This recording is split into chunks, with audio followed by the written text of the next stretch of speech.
Hello.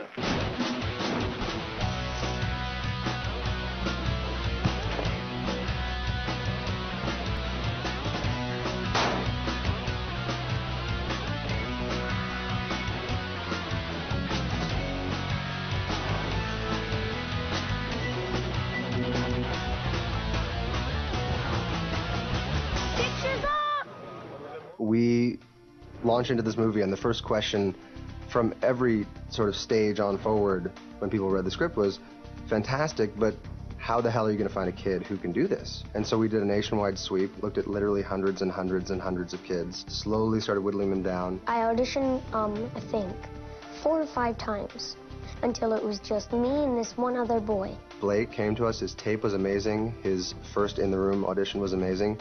We brought him in for a callback, all the producers, everyone sitting around the table, and he blew us away. I'm flesh and blood, just like you, Roxanne. They killed Jesus. They can kill me. Please, Roxanne, don't let Max kill me. Don't let him kill an angel. This kid was like, bang. You know how you'd know when we all looked at him and it was, that's the kid. With David, we wanted to have a sense that he's evil. We want to have a sense that he is a fallen angel, but exactly what he is, we really want the audience to fill that in. Be a good boy and put the gun to your head. I love Stewart's direction with Blake, which a lot of time is just, be a kid and be innocent. It makes it all the more spooky. Is it going to be like, rah? Is he going to, like, scare us? Yeah, it's going to come up real fast. It became a shorthand where I could just say, okay, Blake, devil, or okay, Blake, kid, and he would switch in, switch out. When you're on the screen with him, you gotta make sure you know what you're doing because he'll totally steal the show. David, you scared me. I'm sorry, Mama. Cut it, please. The first time I walked in and I was like, so who's directing this movie?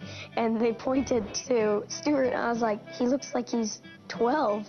And they were like, well, he's in his 20s. And I was like, wow. I enjoy working with younger directors. They bring a sort of fresh enthusiasm to a project. The marriage between Stewart and Dean has worked really wonderfully. When we actually got Dean Cundy, everyone sort of sat back and said, oh my God, it's Dean Cundy. Dean Cundy's like the godfather around here. One of the masters of filmmaking and an honor to work with. He's made movies that I grew up with. He's made movies that I quote endlessly with my friends. For someone who has his kind of experience and been around for so long, he doesn't take himself too seriously. How do you want me to do that? How much time do we have before Very often a director will have a particular vision for a film, and I enjoy finding a way to get the pieces to work. I try not to impose anything on the film. I try to embellish what a lot of my other collaborators are doing. Josh, we may want to end up getting you to the door one beat earlier so that you're planted by the time you say, of course I forgive you. There's no challenge we face in this movie that Dean hasn't come across before. So even when everyone is starting to freak out, the whole crew ends up just turning to Dean and saying, like, Dean, what do we do? And he's like, well, usually when this happens, I do this with the camera, do this with the actors, do that, and suddenly it all just comes together. I think one of the greatest challenges has been recreating winter and the feeling that we're in New England, in Maine. Looks like winter, doesn't it? But actually, it's May. It's about 33 degrees Celsius or 78 degrees Fahrenheit. Something you have to learn when you cross the border like that. The problem has been snow. We need snow, and obviously it's not snowing. We actually intended to shoot this movie almost entirely in the Yukon, where it's supposed to stay snowy until the middle of June, but they had the warmest spring on record. And we got there and it was perfect days. It was clear and sunny and it was warming up so much that they had to kick us off the frozen lake on our very last day because we were afraid they were going to fall through.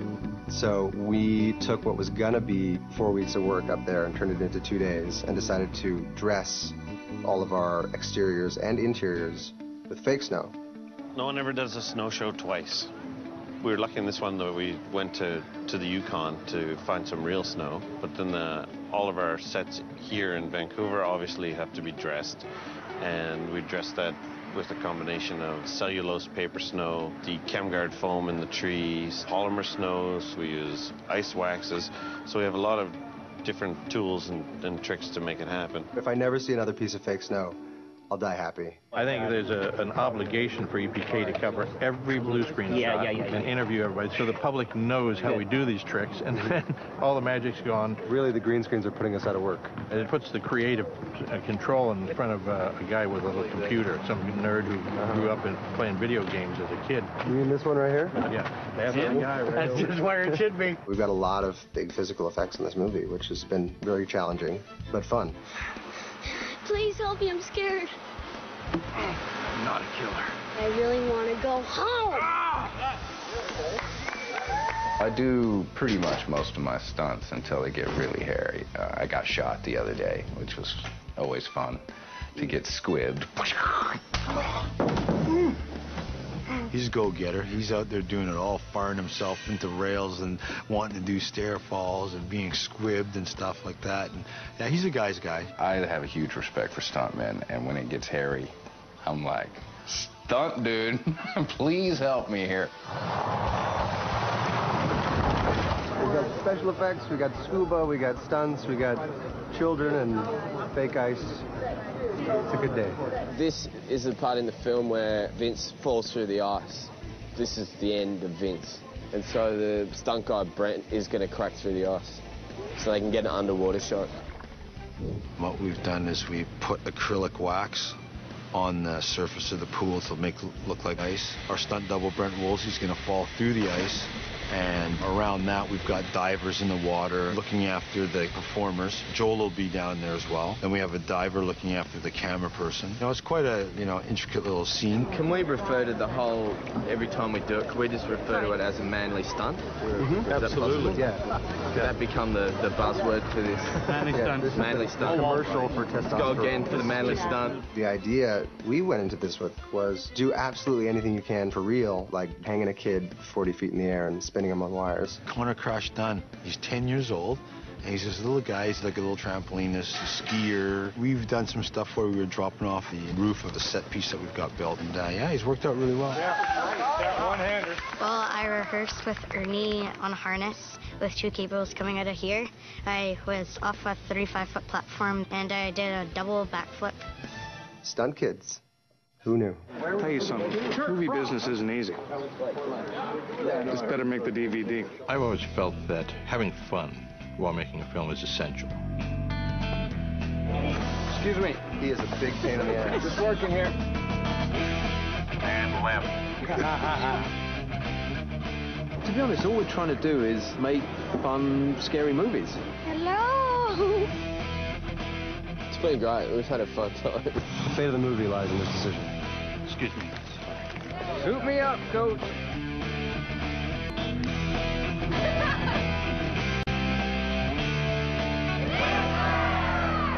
That's a wrap. Come here, you little devil.